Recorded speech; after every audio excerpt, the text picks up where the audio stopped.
Hello, good afternoon. Can you hear me okay? I think so, yes. I feel very small behind this massive table, but that's all right. So, I was at a panel this morning about how to cover far-right parties in Europe. I don't know who of you was there as well.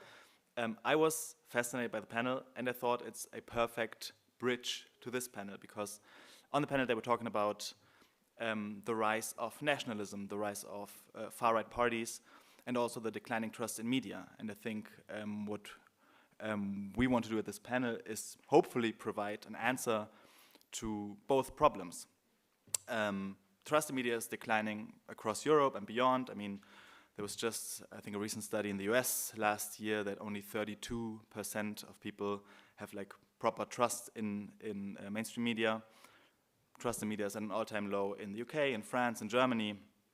And I personally believe that collaboration and cross-border journalism can be an answer to that, because it allows us to use a variety of resources, to use a variety of knowledge, contacts, expertise, and hopefully create the best product for every side of the collaboration and for every audience. And at the same time, cross-border journalism hopefully leads to broader perspectives within journalism. In our cases, as a European answer to the diminishing understanding for each other here in Europe. So, if cross-border journalism is that good, why don't we do it all the time? I would say that there's many answers to this. I feel like media houses don't necessarily always want to collaborate, not even across the borders of their own organization, considering the competitive markets, and also this attitude of, I want to be the first on the story. It's like this nuclear organization that wants to break the story first. Over the last years, we have seen collaborative projects arise, also successfully. Mainly, I would say, investigative journalism projects, big media houses collaborating on really big stories, where I think it makes a lot of sense for outlets to collaborate and work together. But I would say everyone here on this panel, believe that we want to promote putting cross-border collaboration and cross-border journalism at the heart of media projects, not only for singular stories, not only for investigative journalism, but for new media organizations, for new media projects, and that's what we're here to represent. And this leads me to introducing our fantastic panel. My name is Lukas Hansen. I'm the editorial lead of ENTR, which is a pan-European social media project by Deutsche Welle and France Médias Monde and several media houses across Europe. We're creating social media content on TikTok, on Instagram. I also have a slide, I think. Maybe not. Let's see.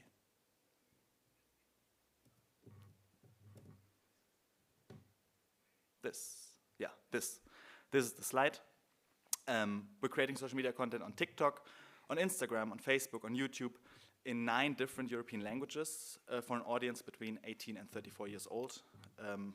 As I'll be moderating this panel, and I don't want to take up too much space, I'm very happy that I'm joined by Dominika Michalak, who is the editorial lead of the Polish language services at ENTR, at ONET in Poland, and who will be able to talk a little bit more about what we do at ENTR. Among many amazing projects and products that ENTR Polish runs, there's a very successful video podcast on YouTube about young Europeans living in Poland that we'll probably get to talk about as well. And if I'm not wrong, said podcast was developed in collaboration with Mick Reehorst, who's the founder of and director of Are We Europe, a non-profit media organization founded in Amsterdam that does all sorts of cross-border collaboration and works at the intersection of design thinking and journalism. And then lastly, we have Judith Fiebelkorn, who is a journalist at n-ost and works for the newsletter project European Focus and the press review Eurotopics. Judith is particularly interested in how national bubbles in media coverage can be overcome and replaced by genuine European journalism. So we'll be hearing from all 3 panelists what cross-border journalism looks like in practice. But I would actually like to start with you, Judith. Maybe you can give us a quick overlook over what you are doing at European focus and how you work. And I also have a little, we have like a little newsletter of yours here that we can scroll through. Yes, thank you so much for coming and for being interested in cross-border journalism. Yes, it's actually at the heart of European Focus. It's a newsletter project and a collaboration of 9 media outlets from 8 countries all across Europe. We have been producing a weekly newsletter with a rotating system of editors-in-chief from all these media outlets. We have been finding story ideas and the topics for the newsletter together. We have been collaboratively thinking about hooks and angles and formats for all the stories. And we have been collaboratively producing this newsletter and also collaboratively publishing it by translating and republishing it in Spanish, Italian, and Estonian. Great. Can you maybe quickly touch upon what media organizations, what languages are involved, and how you collaborate? Like, how does collaboration in practice look like? Well, we have all kinds of media organizations, big publishing houses like Libération in France and Gazeta Wyborcza in Poland, but we also have very small media outlets like HVG from Hungary or Domani from Italy. Maybe some of you know this. And another big one is El Confidencial from Spain, Tagesspiegel from Germany. So we have a whole range of different media outlets concerning size, but also concerning the formats they are publishing. And how does your collaboration look like in practice? Like, can you maybe quickly run us through the workflows? Like, it's like different media houses, you do a newsletter together, but how do you actually collaborate? Well, we met each Wednesday for a topics conference where we talked about what is going on in our respective countries and what are the topics that people might be interested in. And it was quite a natural workflow that actually we established in these meetings, because we very quickly found similarities and stories that were not just connected to one country, but to several countries, and that's how we decided what might be or what should be the topic of the newsletter, and also which countries should be involved, which perspectives. And then the next day, on Thursdays, we had another meeting of the authors, where we were talking about where everybody was presenting or pitching their ideas for stories, and then we decided about the angles, hooks, and formats. And everybody was involved in the production, as the editors-in-chief were rotating, and that's how we actually produced a whole newsletter in a week. So that means that you have different journalists, editors from different media houses collaborating on one thing. What I'm interested in is, what challenges did you face within the workflows? Because I could imagine, coming from different media houses with very established workflows, with very established working cultures, with very established feedback cultures as well. Were there obstacles or challenges that you faced? Yeah, many. Yeah. I can imagine. Every media outlet has their own logic, let's say. A daily newspaper is working very differently from a weekly or from an online portal. And so everybody has their own workflows and their own schedules, and it's pretty difficult to find, it was pretty difficult to actually find the right timing for meetings, and also for everyone to squeeze it into their schedules, the production rhythms. But also culturally, we faced some challenges, because there are clearly differences in the professional self-perception of journalists across different countries. For example, what it means to actually edit a text. In some countries, it's very common to change the whole structure of a text, or to not only change grammar or spellings, but really change a text. And in other countries, the author has the only right the only right on their text. And of course, this was a challenge, and this caused huge discussions. But in the end, we managed to agree on workflows. And what was also very helpful was that we had, I guess, a very unique role in the virtual newsroom, and that's the editorial coordinator. So someone who is responsible for all the workflows and for structuring the process. Super interesting, because I think that's something that Dominika and I can resonate with a lot. Dominika, maybe you can talk a little bit about how it is for ENTR, because I mean, Dominika and I, we work together pretty much on a daily basis. Like, we're both the editorial leads. I'm the editorial lead for the German and English services. Dominika oversees the Polish services. We have meetings together, but we also have the role of the head of content, which I would say is pretty similar to this like coordination role. Maybe you can talk a little bit about that. Yeah, I would say we have pretty similar workflows than you guys. We also have several meetings during the week. We have like main meeting on Monday with all of our journalists. We have like meetings on Wednesday from time to time talking about our YouTube channels. We have a separate meeting for the journalists for the TikTok. And we have also like our lead editors. When we are meeting with our lead editors, for example, it's me, Lukas, and other lead editors across Europe. And we are talking about our editorial stuff. The most important meeting for us is the journalistic meeting on Monday. We have a big team. Everybody can say something, and we are discussing topics that are relevant in our countries. And I mean, I don't know if I answer your question, Lukas. No, I would say a big team is an understatement. I think we have a journalists chat, so-called journalist chat on Teams, and I think right now it's 89 people on this chat. So it's I would say it's big. It's pretty big. Like, we have many people who are working on this project. But what I wanted to talk about was the role of the head of content. Like, we also have one person that is separated from the editorial decisions for each channel, but rather tries to coordinate all of the teams. Yeah, exactly. When we are discussing topic on Monday, usually when, for example, we are talking about Polish relevant topics in our country, and somebody wants to collaborate with us, we are responsible for this topic. So we are like gathering the team from other countries who are interested in publishing something about this topic, this issue. And the head of the content in this case, it would be, for example, a Polish journalist. So, yeah.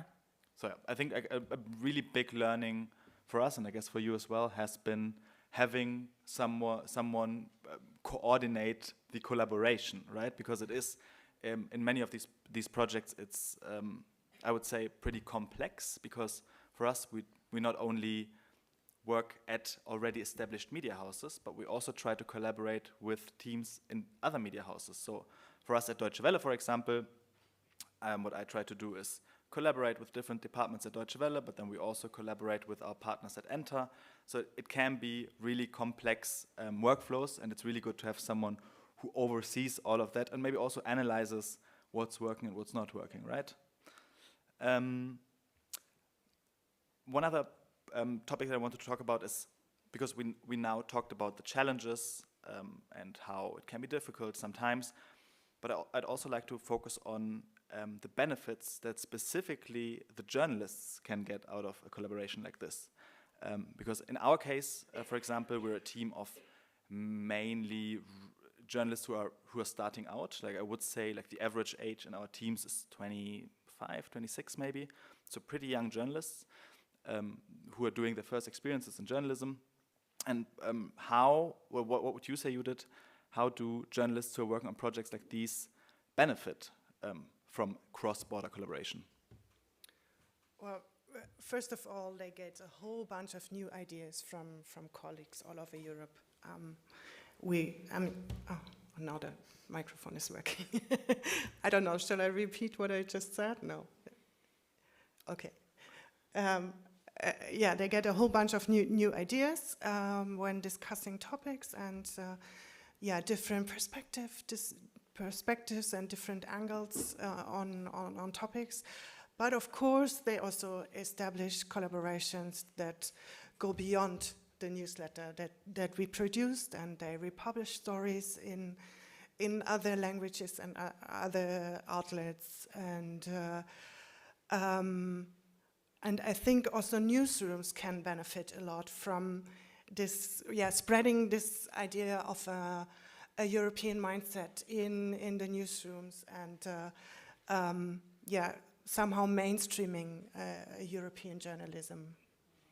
You quickly touched upon the generating new topics, maybe like generating topic ideas outside of what we're seeing in our national bubbles. That's a point that I would like to discuss with Mick, actually, the point of identifying topics for different audiences, because that's, among many other things, something that you at Our Europe are really, really good at, if I might say. So maybe tell us a little bit about what you do at Our Europe, and yeah, let's start with what you do, because that's already a lot. Yeah, exciting to be here and to really put cross-border journalism and collaboration into practice. And I really like the emphasis on that word practice, because that's what we love, like putting it in practice, being on the ground, going to all these places you see here on the map. That's really what we love to do at Our Europe. We're a platform for media innovation, a network of over 750 creatives. So that also means designers, podcast makers, journalists, radio makers, researchers. And basically what we want to do is every project that we do is cross-border, because we always bring a multidisciplinary international team together, using a lot of these design sprints and design thinking methodology that I'll talk a bit more about also in relation to your question, Lucas. You see here also on the photo. And basically we see a future of European journalism and a future of journalism in general, which is increasingly fragmented. And in Europe, that's already the case. You know, the languages, different channels. Nobody goes only to the BBC or only to The Guardian for their news anymore, especially not the younger generation.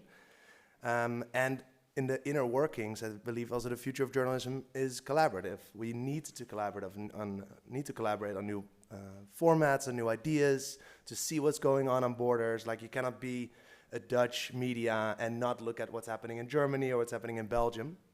And so the future of journalism is also decentralized.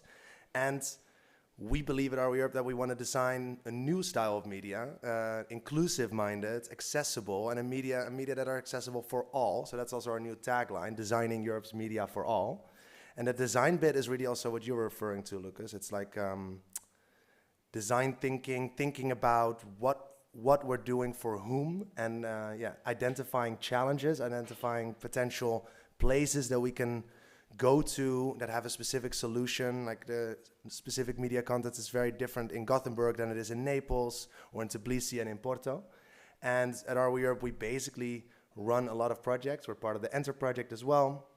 But also we run a project called The Circle, where we go to all these different cities in Europe. Not often, we try to not go to the capital cities, but to places like Porto instead of Lisbon, to Naples instead of Rome, and really work with local journalists there, identifying the issues, the problems that they're facing in a local context, and then using this design thinking and design sprint methodology to generate new ideas. So you already said that you're going to work with local journalists, but you also do a lot of cross-border collaboration, also within the design sprints, right? Can you maybe talk a little bit about that and how that's beneficial for the methodology? Yeah.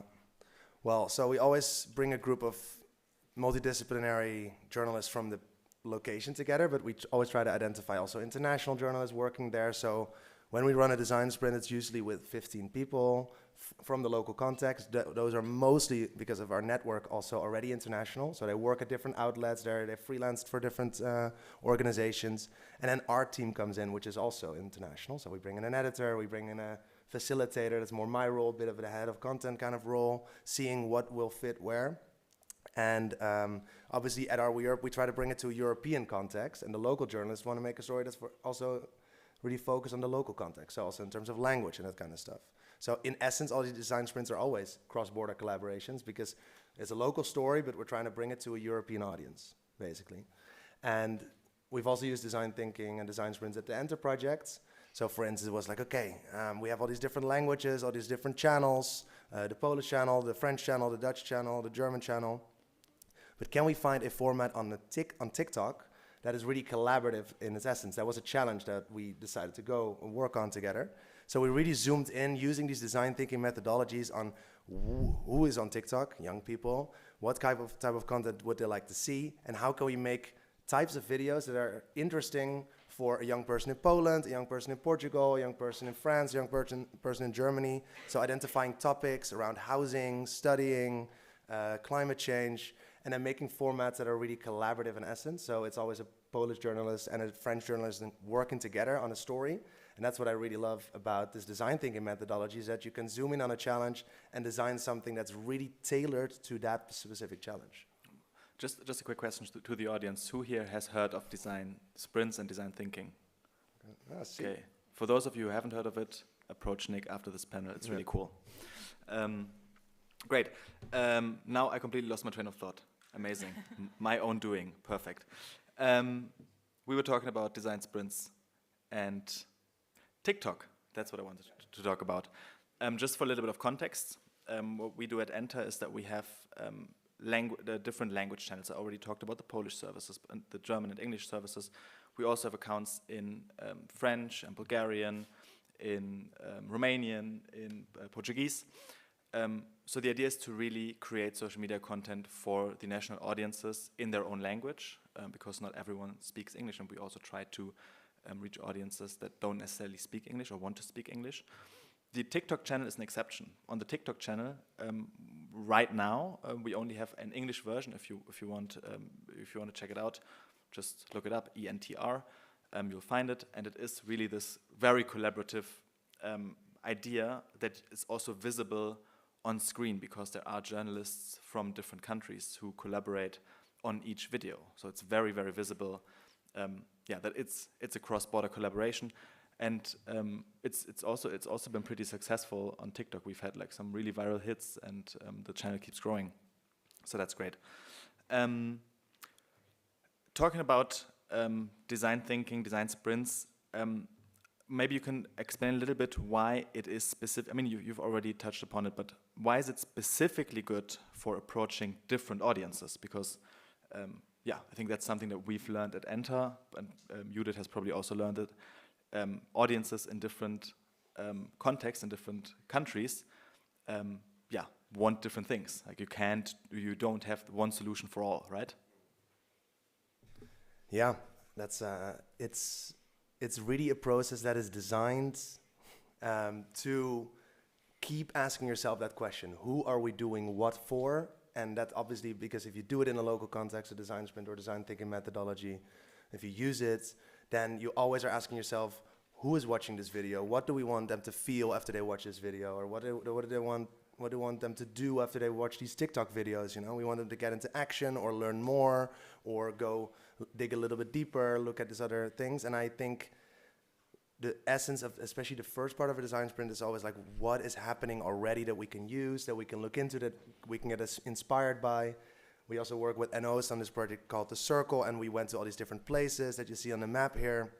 And it was really cool because, you are n-ost, so you're focusing on the east of Europe, and you have this network already that was focusing on these different places in Georgia and Estonia and Vilnius.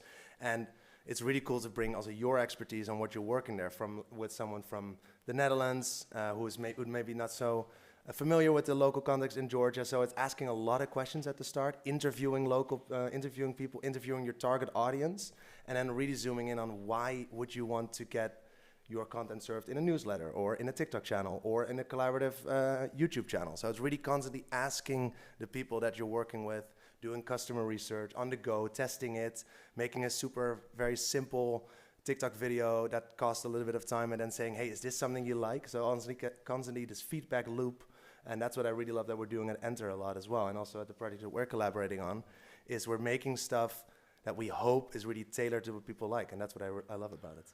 That's the perfect ramp to what I want to talk about now. Because we've already talked about the journalistic sides of things, the workflows. What I really would like to focus on is the audience now. And maybe Dominika, You can firstly quickly present what you do on the Polish ENTR channel, and maybe also talk about this YouTube podcast that we're seeing here, because it is amazing and successful. And if you speak Polish, definitely check it out. But I would also really like to talk about how audiences benefit from these collaborative projects. Like, what can we see already? How does collaborative journalism, cross-border journalism, lead to maybe even a different understanding among young people in our case?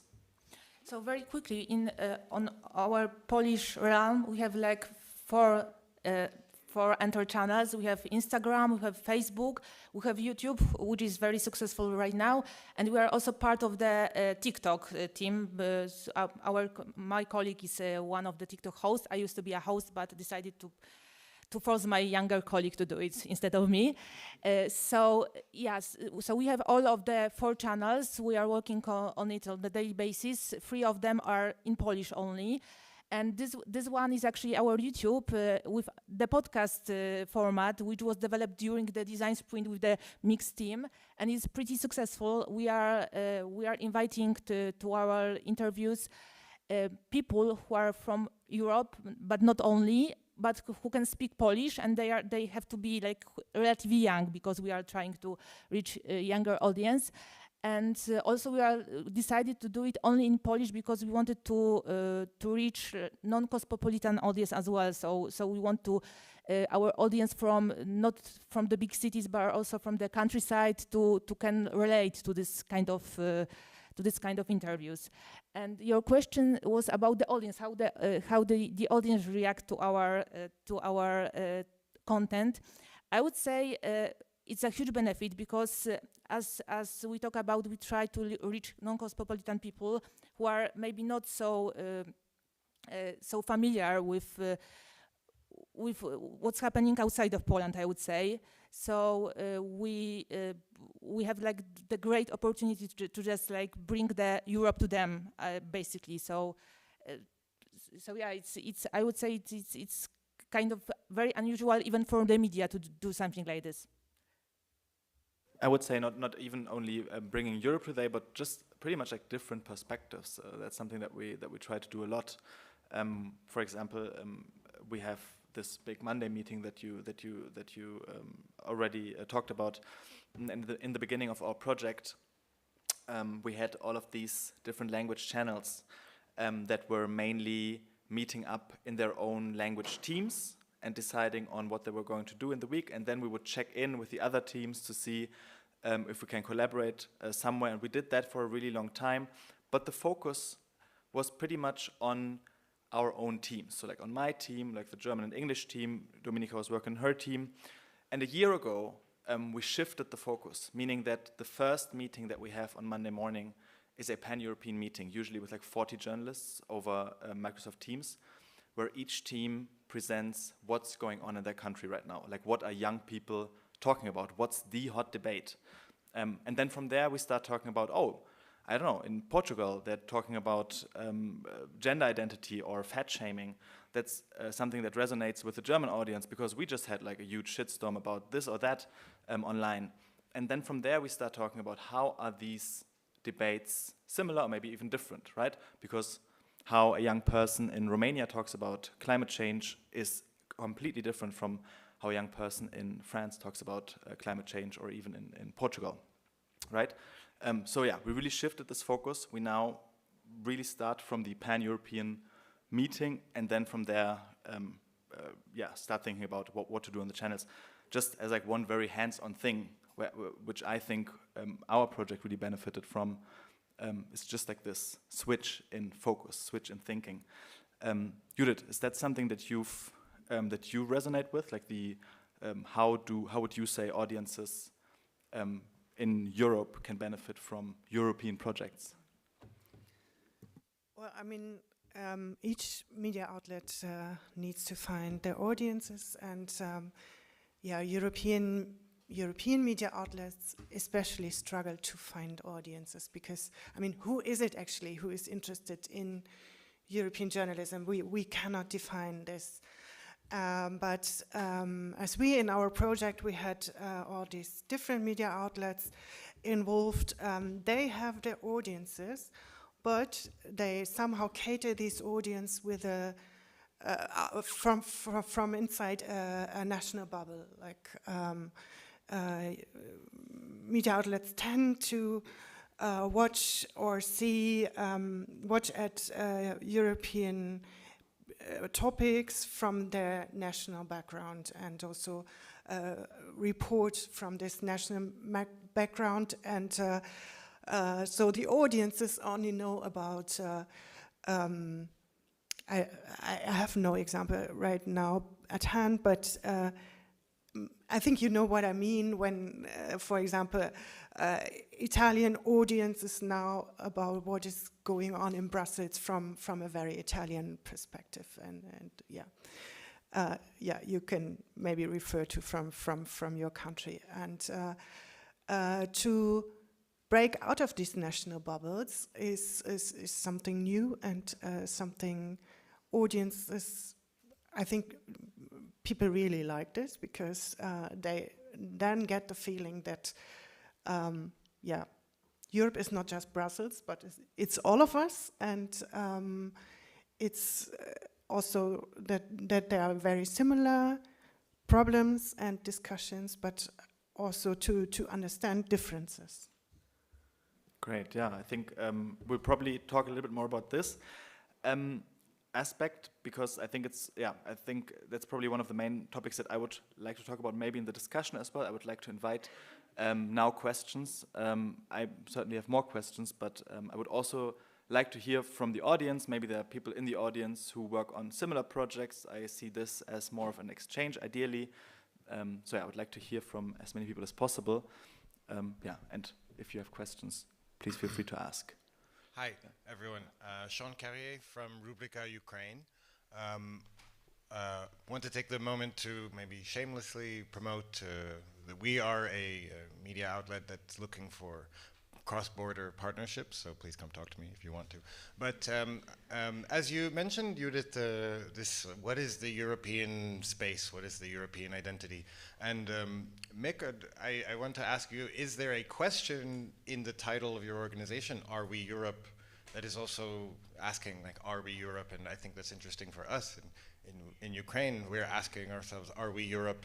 And I think many people answering that we want to be, but what does it mean to be Europe if it's not a single space in the media, or is it about values? Is it about the fact that we're talking about climate change rather than ignoring it, or what is that to you? Yeah, I mean, we're obviously trying to find that out. That's why the platform is named that way. It was started that because we felt that there was a lot of these, as you said, like Brussels-based media that were very much focusing on this is Europe, this is what Europe looks like. And we wanted to challenge that narrative by saying, actually, you know, there's a lot of people that might not feel so included in Europe, different geographic boundaries, newcomers, people who, like different age groups, people who don't feel connected to the cosmopolitan European world. So I think in all the projects that we're doing, and also at ENTR, we're constantly trying to challenge that narrative. Like, okay, we're European in our setup, we're European in our outlook. We want to look across borders for stories. We want to show people in Poland what's happening in Italy and France as well. And I think that is the thing that makes Europe Europe, is this constant exchange of information that already crosses borders, right? And in the US, it's such a contained space there's already so much that is in America. And in Europe, we're constantly exchanging across borders. When we read a story about what's happening in Brussels, or something that's happening in Finland, or something that's happening in Greece. So I think that's what makes Europe Europe, is that every almost interaction that we have on a daily basis, in a way, will cross borders. And I think journalism and cross-border journalism is really about showing that to people and putting it in practice, and showing that it's interesting to look to what's happening in Croatia or in Ukraine or in other places and learn from that. So I think constantly challenging this Europeanness, but also showing how it is in a way present in what we're doing. I think that's what we were trying to do with the platform. And that's, I think, what all our projects are about. Yeah, and we are not only trying to create a European public sphere, but several European public spheres. So that means, Europe is not just what is going on in Brussels and everything focused and centered on Brussels, but for example, people then demonstrating in Georgia against a law that is inspired by Russia, for example.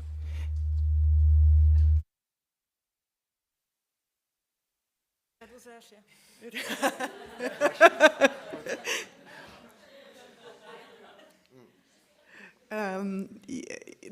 That is also part of Europe, and there's one European public sphere, for example, in Georgia and Moldova, that might be different to the European public sphere in Spain and Portugal, but in the end it's all European, I would say.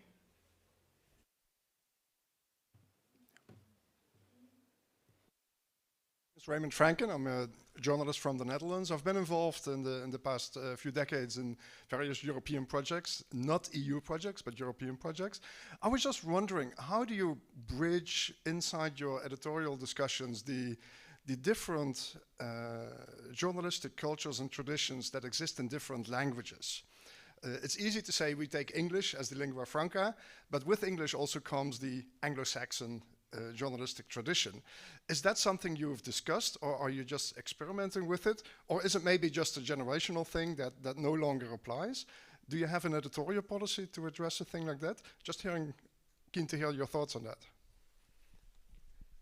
Yeah, I would say we have different editorial cultures within our countries, so it differs from country to country and from the office to office. But also we are working many with young journalists. So younger journalists, they know social media pretty well, and we are mainly on social media. That's why it's easier, I would say. But sometimes we have some problems with understanding each other. But that's why we are pan-European and we are ever learning. So, yeah. If I might add to that, there are several answers to this. I mean, in the end, the way that we're structured is that the project is, from a very practical perspective, the project is based.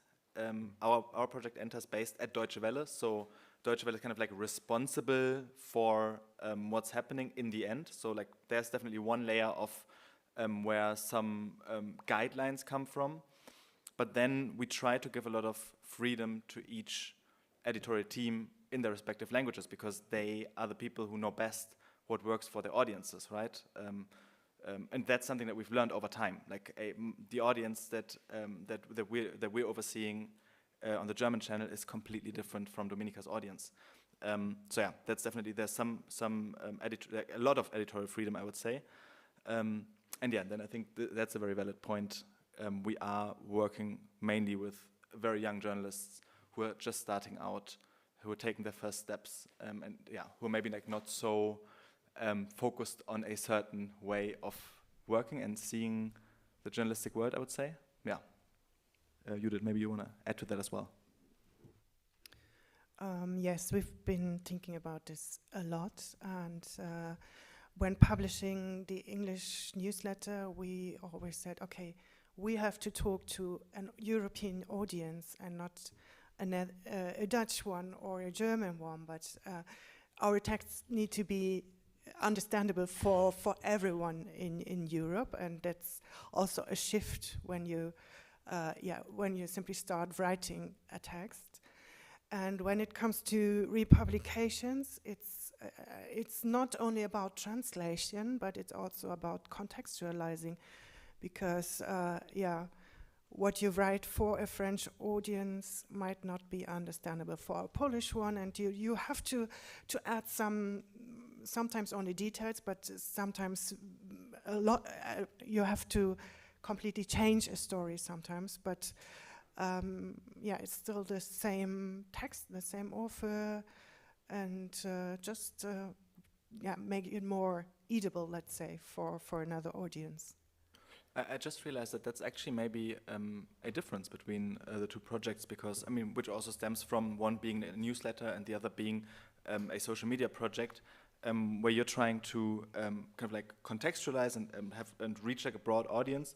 We've over time learned that for our social media channels specifically, we really need to focus on the individual audiences, because they are very used to, also again in very practical terms, to a certain style of social media journalism.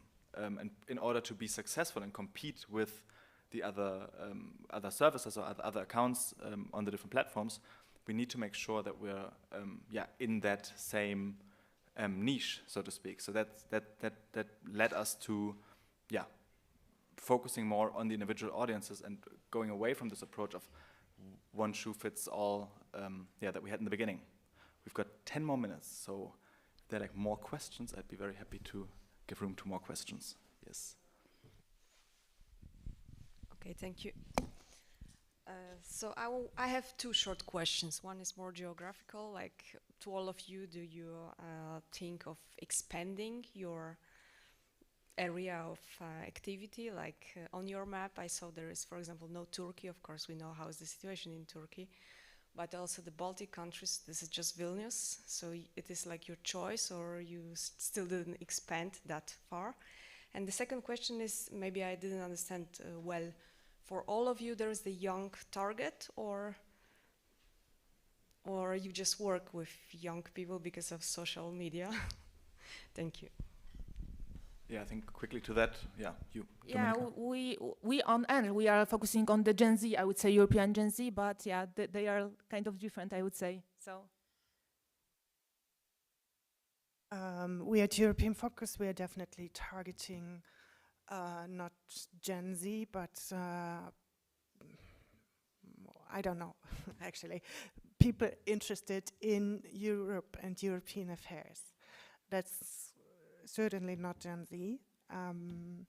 And the question on geographics, yes, we want to extend our network.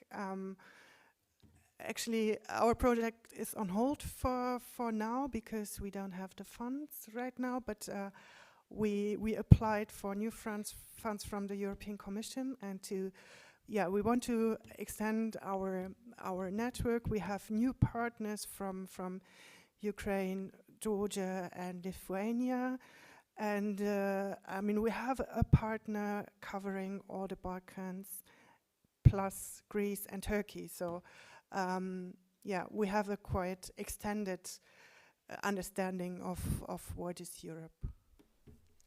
Yeah, and I think adding to the question about the map, I mean, these dots that you saw are really where we've already established a sort of hub, we would say it, in this country or in this region. Also, we see, for instance, a hub in Gothenburg to also be more of a regional hub, or in Naples for the Mediterranean basin, also covering Northern Africa, or in Tbilisi, obviously connecting with Central Asia. So these are actually places that we have teams, but we've run design sprint in places like Greenland, Martinique, and across the oceans, but also in Estonia. So we've run these designs with already many different places, and our dream is really to establish a hub or a team with partners like n-ost, with partners like Deutsche Welle and ONET, in all 44 countries that make up the council, European Council, and obviously beyond, and also in different regions. So I think we're trying to really expand, and also I know the ENTR project is also slowly looking at what are interesting markets to go into. I know Hungary is being added soon, that kind of stuff. I think Hungary is the next country that we're adding, and because you mentioned the Baltics, I want to use this panel because I'm at the moment looking for Baltic influencers, micro-influencers. So if anyone has any leads, let me know. Next question. Hello. Hi. My question, kind of tagging on to the last one. What country perspectives or languages would you say are missing from these morning meetings on Monday, for instance, or from the content that each of your teams produce? And how do you address it on a practical level? Because I think it's quite relevant for a lot of us working in newsrooms and otherwise. How do you figure out what's missing, and how do you go about addressing that on a practical level? You're adding Hungary, for instance. I'm just curious how these conversations come forth and where you take them. Thank you. I mean, right now, we are an evolving project. We started during the pandemic. We started with, I think, 6 languages, and we're slowly evolving and growing. It is just the fact that there will always be some like perspectives that are missing. What we established last year was a so-called extension lead, so like specific people in some teams that are responsible for expanding our perspective. We have one extension lead that focuses on Scandinavia. I think that's like also what Mick's team is doing in within our project. So we're trying to also look at countries that are missing in our profile, in our portfolio, so to speak. By like dedicating certain teams or certain members within each team to broadening the perspective and bringing that into our editorial processes. Yeah, we as a Polish team also collaborating with Slovakian partners. So we are publishing some stuff in Slovakian on Slovakian media, and also we are collaborating with Slovakian influencers. So yeah, we are already doing that. So yeah, and I think also adding on to your question, I think what we're trying to be more and more mindful of in these meetings, like you can have the national context, but there's obviously still a lot of other voices and perspectives missing. From the Roma and Sinti minorities, Sapmi communities in the north of Europe, indigenous groups from places like Greenland, Faroe Islands. So we're also trying to constantly see, okay, extending to countries, national context, languages, okay, but even within those contexts, there are so many voices that are missing. They're being overlooked, overheard, from Central Asia to Portugal, and from the northern of Europe to obviously Northern Africa. So we're constantly trying to also, with these extension leads and this network that we have also at Our Europe, to really try to facilitate these voices seeping into these stories. And I think that's something that European projects especially are sometimes lacking, because it's like, oh, we just add languages and new countries, and now we're good. We have all of Europe covered. But I think even within those contexts, there's so many voices missing. And I think that's also something that we need to keep doing and really be very mindful of. And I think that's just, I mean, all of these questions just show me again as well how much work we have to put into creating new positions, new workflows, because it is new idea, like it's a new idea of collaborating across media houses, and there are no, at least to my knowledge, like already established workflows. At least in the case of Deutsche Welle, that's for sure the case. And we're like constantly evolving and constantly thinking about what can we add, like what is missing, and how can we achieve that. And it's usually by creating something completely new, like this role of the extension lead in that case. We have 3 more minutes, I think. So if there's another question, I think we'll have time for it.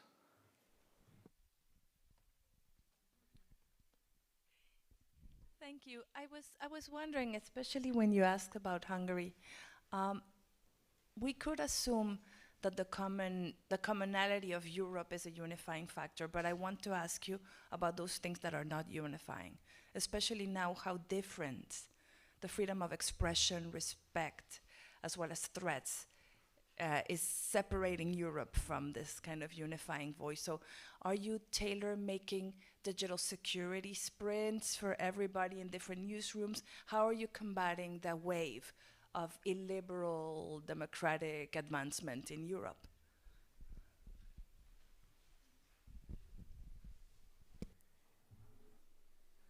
Well, actually, I feel like, especially our Hungarian colleagues, they know what they do and they know how to deal with these threats. I don't know if I, from a German perspective, am the one to tell them what to do and how.